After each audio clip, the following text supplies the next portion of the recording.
ଭଗବାନ ବିଷ୍ଣୁଙ୍କ ବରଦାନ ପାଇଁ ମା ଦୁର୍ଗା ପ୍ରତି ଗ୍ରାମେ ଗ୍ରାମେ ବିଭିନ୍ନ ନାମରେ ଗ୍ରାମଦେବତୀ ରୂପରେ ପୂଜା ପାଉଛନ୍ତି।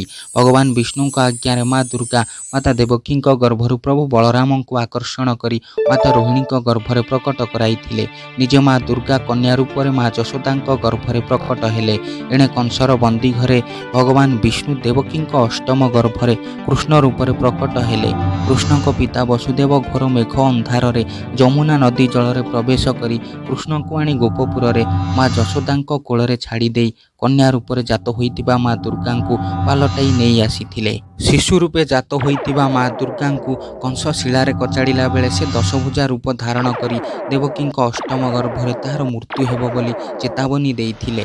ଜଗତର ମଙ୍ଗଳ ନିମନ୍ତେ କଂସର ବଧ ପାଇଁ ମା ଦୁର୍ଗାଙ୍କ ସହଯୋଗ ରହିଥିବାରୁ ଭଗବାନ ବିଷ୍ଣୁ ମା ଦୁର୍ଗାଙ୍କୁ ପ୍ରତି ଗ୍ରାମେ ଗ୍ରାମେ ଗ୍ରାମ ଦେବତୀ ରୂପେ ପୂଜା ପାଇବା ପାଇଁ ବରଦାନ ପ୍ରଦାନ କରିଥିଲେ।